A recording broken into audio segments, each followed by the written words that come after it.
IBS, irritable bowel syndrome.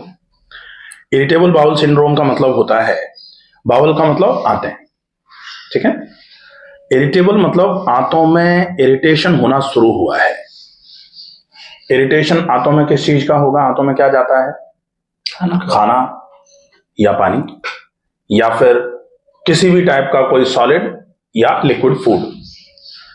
जो खाद्य है वही जाना चाहिए, जो खाने योग्य है वही जाना चाहिए, ये नियम था। हम ईंट पत्थर नहीं खाते, जो खाने में खाया जाने वाला भोजन होता है हमको वही खाया जाना चाहिए, ये एक नियम था शुरू से। अब ये इरिटेबल बाउल सिंड्रोम होने का कारण क्या हुआ है? इरिटेबल बाउल सिंड्रोम आज एकदम से होने वाली समस्या नहीं है। ऐसा नहीं होता कि कल तक IBS नहीं था आज IBS हो गया। ये स्लोली प्रोग्रेस्ड बीमारी है, धीरे धीरे करके प्रोग्रेस करती है। और डेफिनेटली शुरुआत इसकी जो होती है, या पाचन तंत्र के किसी भी रोग की जो भी शुरुआत होती है, मैं तो कहता हूं कि मुंह में छाले से लेकर के एनस के ऊपर कट लगना, जिसको फिसर बोलते हैं, वहां तक की सारी बीमारियां, ये पाचन तंत्र है पूरा। मुंह से लिप से लेकर के एनस तक पूरा डाइजेस्टिव ट्रैक्ट है। इस डाइजेस्टिव ट्रैक्ट में होंठ से लेकर के एनस तक जितनी भी बीमारियां होती हैं, सारी ही बीमारियों का मूल कारण जो होता है वो होता है आहार जो हम खा रहे हैं उसका नहीं पचना। हाँ, क्योंकि जो हमने खाया अगर वो पचता रहता तो निश्चित ही पचता तो शरीर में लगता, शरीर में लग जाता तो जो बाकी का बेकार का बचता है, भाई खाने के दो ही चीजें हैं, खाने में से एक तो एसेंशियल न्यूट्रिएंट खिंच करके शरीर में लग गया, तो जो बाकी का बचा वो एलिमिनेट होगा। हाँ, आहार से रिलेटेड या डाइजेस्टिव ट्रैक्ट से रिलेटेड 4 चीजें होती हैं। पहला है इंजेशन, जो हम खाना खाते हैं। इंजेशन मतलब ईटिंग, हमने खाना खा लिया। दूसरा होता है डाइजेशन, जो हमने खाया है वो पचे। तीसरा होता है एब्जॉर्प्शन, जो हमने खा के पचा लिया है वो एब्जॉर्ब होकर के शरीर में लगे। और चौथा होता है एलिमिनेशन, कि जो हमने खाया था वो पच करके उसमें से न्यूट्रिएंट जो थे वो एब्जॉर्ब होकर के शरीर में आ गए, और अब बेकार का जो बच गया, जिसको अवशिष्ट बोला जाता है, वो एलिमिनेट हो जाए। और ये बिल्कुल इसी क्रम में चलता है। हम खाएंगे, अगर पचेगा तो एब्जॉर्प्शन होगा, अगर एब्जॉर्ब होगा तो एलिमिनेट होगा। हम कह रहे हैं एलिमिनेशन प्रॉपर नहीं होता, इसका मतलब क्या है? अब हम उल्टा चल सकते हैं, एलिमिनेशन प्रॉपर नहीं हुआ इसका मतलब एब्जॉर्प्शन प्रॉपर नहीं हुआ, एब्जॉर्प्शन प्रॉपर नहीं हुआ इसका मतलब डाइजेशन प्रॉपर नहीं हुआ, और डाइजेशन प्रॉपर नहीं हुआ इसका मतलब कहीं ना कहीं इंजेशन में प्रॉब्लम आई। ठीक है, तो पाचन तंत्र के जितने भी रोग होते हैं सारे के सारे या तो आहार गलत लेने की वजह से, या फिर आहार को समय पर नहीं लेने की वजह से, या फिर आहार हमने सही भी लिया, सही समय पर भी लिया, लेकिन खा दिया जल्दी जल्दी, राक्षसों की तरह भर दिया, तो भी गड़बड़ है। तो खाने का तरीका, वे ऑफ ईटिंग भी प्रॉपर होना चाहिए। और चौथा होता है कि आप अच्छा खा रहे हो, आपने सही समय पर खाया है, आप अच्छी तरीके से खा रहे हो, लेकिन अगर क्वांटिटी ज्यादा हो जाए या क्वांटिटी कम रह जाए, दोनों ही चीजें हैं। कभी कभी क्वांटिटी कम भी रह जाती है, भाई नहीं है खाने के लिए व्यवस्था पूरी, तो कम रह जाए या ज्यादा हो जाए। सामान्य तौर पर आजकल 95% केसेस में ऐसा देखा जाता है कि कमी किसी के पास नहीं है, जिसके पास नहीं है उसके पास कहीं ना कहीं से खाने पीने की व्यवस्था तो हो ही जाती है। तो ज्यादा खाना, तो क्या खाना है, कितना खाना है, कब खाना है और कैसे खाना है, ये 4 चीजें होती हैं केवल खाने में। सामान्य तौर पे IBS के जो पेशेंट होते हैं, जनरली उनके साथ क्या हो रहा है कि IBS का पेशेंट आया कि ना हमको प्रॉब्लम है, हमारा पेट फूलता है, पेट भारी रहता है, पेट की वजह से दर्द पीछे भी जा रहा है, डेफिनेटली होता है, क्योंकि पेट तो 3D ऑर्गन है। हाँ, स्टमक अब वो ऐसे करके फूलेगा तो आगे की तरफ ऐसे करके बाहर आता है, इसलिए हमको दिखाई दे जाता है। पीछे की तरफ भी प्रेशर डालेगा ही वो, तो थोड़ा बहुत तो पेन जा सकता है पीछे। ऊपर की तरफ प्रेशर डालेगा तो सीने में भारीपन आ जाएगा, नीचे की तरफ प्रेशर डालेगा तो आंतों पे जोर जाएगा, तो फिर हो सकता है नाभि के आसपास दर्द होना चालू हो जाए। ये सारे सिम्टम्स, इसके साथ में सामान्य तौर पर क्या रहता है, पेट जब बहुत ज्यादा लंबे समय तक खराब रहता है, उसका एक कारण पित्त भी कहीं ना कहीं कुपित हो जाता है। आयुर्वेद 3 चीजें मानता है, वात पित्त कफ। तो पित्त जो है वो त्रिदोष में एक दोष है, और कहा जाता है कि रोग कब होता है, रोगस्तु दोष वैषम्यम। रोग तब होगा जब दोष में विषमता होगी। अगर दोष सम है तो रोग नहीं होगा। क्या बोला जाता है, दोष साम्य आरोग्यता।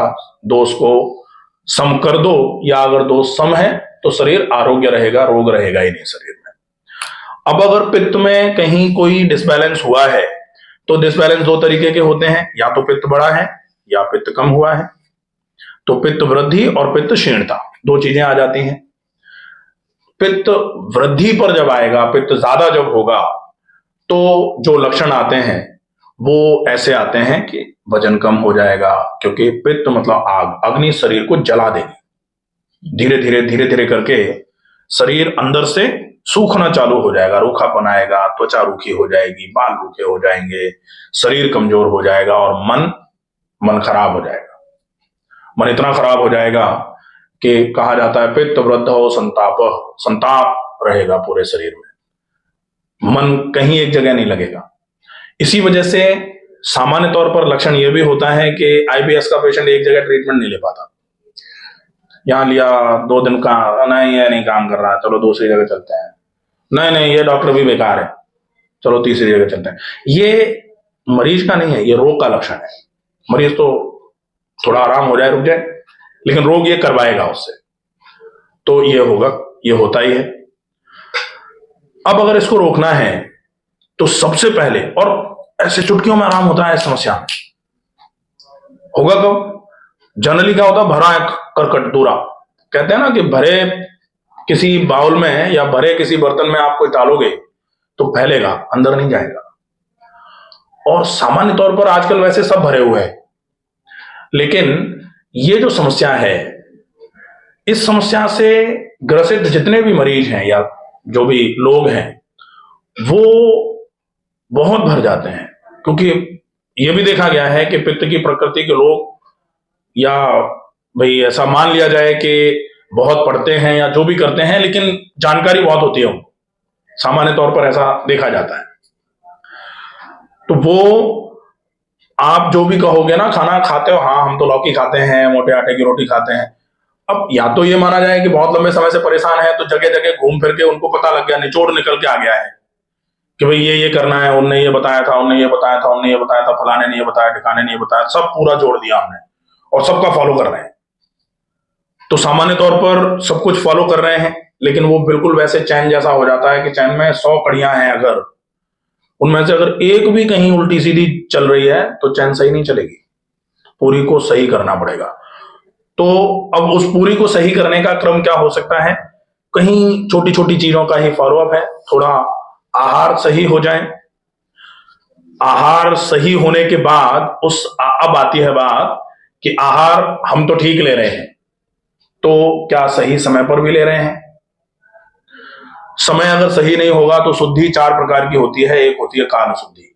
हाँ, शुद्धि का मतलब सिर्फ ये नहीं होता कि आपकी आंतें साफ हो गई, आपने एनिमा ले लिया, आपने पानी पी के उल्टी कर दी, ये शुद्ध हो गया ना। शुद्धि का मतलब ये तो आंतरिक और बाहरी शुद्धि है ही, लेकिन जब शुद्धि आती है तो चौका शुद्धि की बात करी गई है। और चौका शुद्धि जो है उसमें एक शुद्धि होती है काल शुद्धि।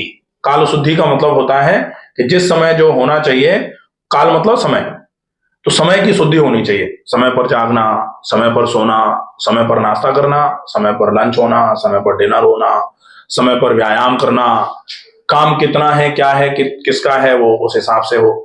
तो ये पूरा ध्यान में जब रखा जाएगा तब जाके चीजें ठीक होना चालू होती हैं। तो काल शुद्धि भी होनी चाहिए।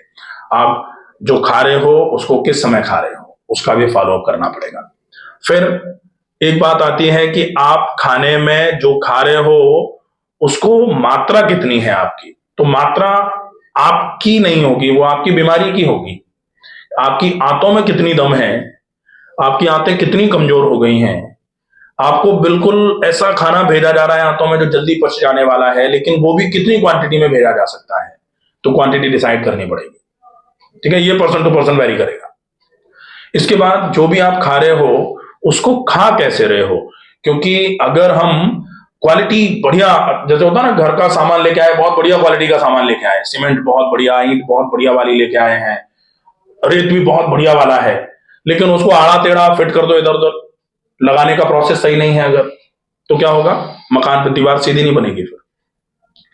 इसलिए कहा जाता ये जरूर है कि जैसा खाएं अन्न वैसा हो तन और मन, लेकिन जैसा खाएं के अलावा ये तीनों चीजें और भी प्लस ही होनी चाहिए उसमें। केवल अच्छा खाने से शरीर अच्छा हो जाएगा ऐसा नहीं होता। अच्छा खाया है उसको अच्छे तरीके से भी खाना पड़ेगा। मटेरियल अगर अच्छा है तो उसको अच्छे तरीके से सही कारीगर से लगवाना पड़ेगा, तब वो सही लगाएगा, तब दीवार सीधी बनेगी। नहीं तो ऐसी बन जाएगी कि जिसमें कुछ टांगना या कुछ करना बहुत मुश्किल हो जाएगा, देखना उसको ऐसा लगेगा कि टेढ़ी मेढ़ी बन गई। ठीक है, तो ये चारों चीजें अच्छे तरीके से फॉलो होंगी तब जाके आहार पूरा होगा। और जब आहार एक क्रम पूरा हो जाएगा तब गीता जी में लिखा हुआ है युक्ताहार विहारस्य। रोग को अगर खत्म करना है तो युक्त आहार और युक्त विहार भी होना चाहिए, अकेले आहार से नहीं बनेगा। हाँ, युक्त आहार, अब हमने आहार तो बदल लिया, कब खाना, क्या खाना, कैसे खाना, कितना खाना, सब बदल गया, सब अपने अनुरूप कर लिया। उसके बाद फिर आप उसको पचाने के लिए, आपने वैसे तो आपकी आंतों के अनुरूप ही खाना खाया है, जल्दी पच जाने वाला, लेकिन उसको पचाने के लिए थोड़ा एड ऑन कर दिया।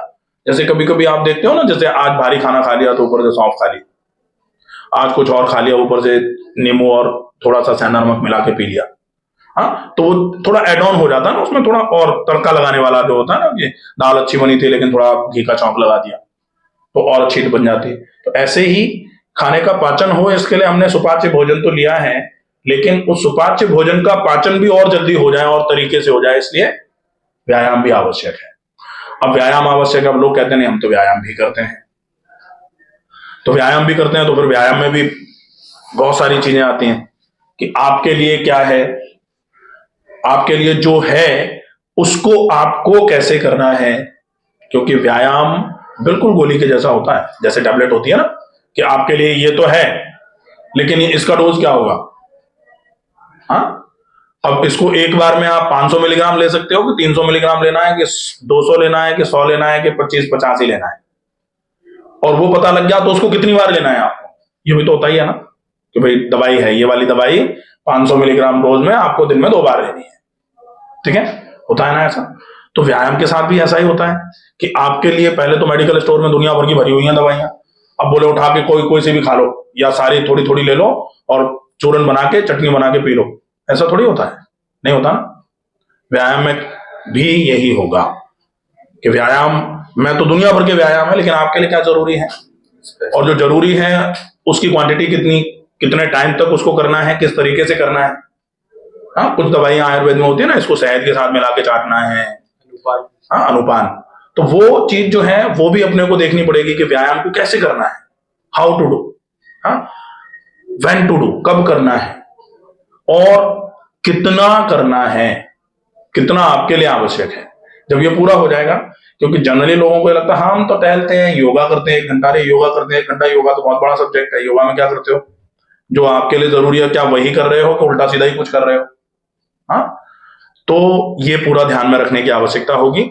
अगर इतना हो जाएगा तो निश्चित ही खाना अच्छा है, सही समय पर खाया, तरीके से खाया, क्वांटिटी सही थी, उसको पचाने के लिए व्यायाम सही कर दिए, खाना पचना चालू हो जाएगा।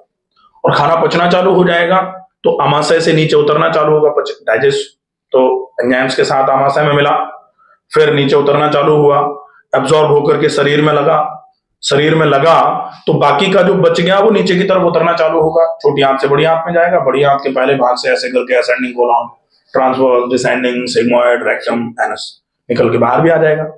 ठीक है, अगर ये हो जाता है तो निश्चित ही ये समस्या खत्म हो जाती है। और इतना ही है, इसीलिए बोलते हैं युक्ताहार विहारस्य, केवल युक्त आहार और उसके अनुरूप जो आपने खाया उसके अनुरूप व्यायाम कर लो, दोनों चीजें सही होंगी तो ये रोग धीरे धीरे करके खत्म होना चालू हो जाएगा। इसके अलावा सिर्फ एक चीज और रहती है जिसको आपको थोड़ा सा फोकस करना पड़ेगा।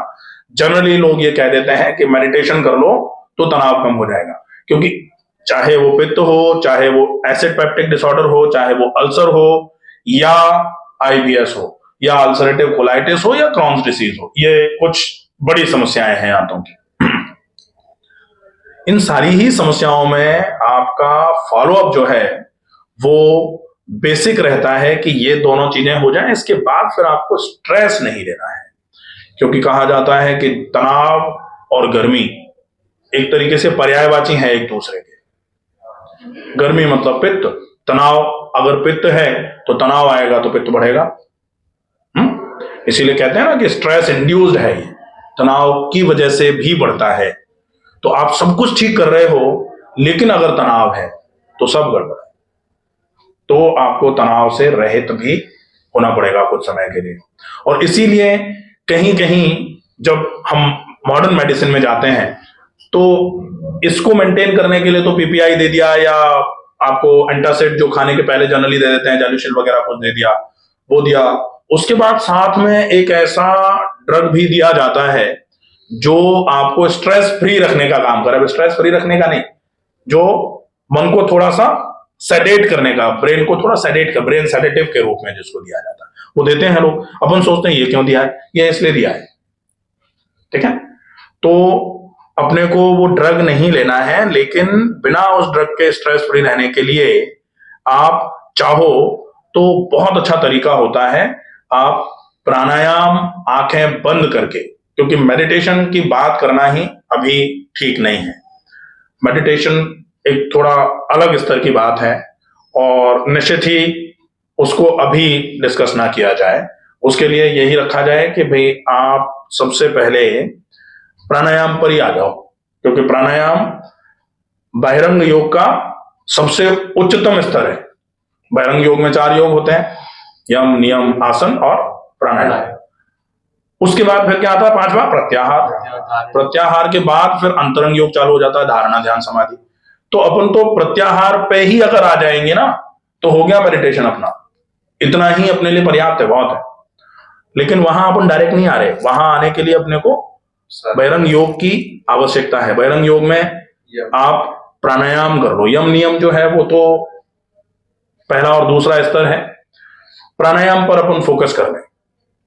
प्राणायाम में आप अनुलोम विलोम, डीप ब्रीदिंग और भ्रामरी, अगर इन 3 का अभ्यास करते हो तो डेफिनेटली ये स्ट्रेस को कम करने का काम करेंगे। आंखें बंद करके करना है, भूल जाओ कि और कोई भी आपके आसपास है, बिल्कुल आंखें बंद करके, और पॉसिबल हो तो थोड़ा खुले वातावरण में सवेरे सवेरे सूर्य की उपस्थिति जो होती है, जो लालिमा सूर्य आ रहा होता है जिस समय, उस समय अगर बैठ के करेंगे आंखें बंद करके तो उसका डेफिनेटली उससे तेज बढ़ेगा। सूर्य की प्रकृति होती है तेज की, हाँ, ओज और तेज का ही पर्याय है सूर्य, तो वो बढ़ेगा और वो डेफिनेटली पित्त की वजह से क्षय होता है। पित्त जितना बढ़ेगा शरीर का तेज खत्म हो जाएगा, पूरा ओज खत्म हो जाएगा शरीर। तो उसको अपने को कैसे भी करके इंप्रूव करना है, तो सूर्य की उपस्थिति में करेंगे तो डेफिनेटली वहां से अपने को फायदा मिलेगा। और फिर ये 3 प्राणायाम है, इन 3 का अभ्यास करो। डेफिनेटली अगर इतना हो जाता है तो ये समस्या धीरे धीरे करके क्लियर हो जाएगी, ठीक है। अब स्पेसिफिक क्या है, चार्ट क्या होना चाहिए, क्या कितना वो क्या करते हो, क्या काम है, उसके हिसाब से कस्टमाइज प्लान होगा, तो वो कस्टमाइज प्लान करें, ठीक है।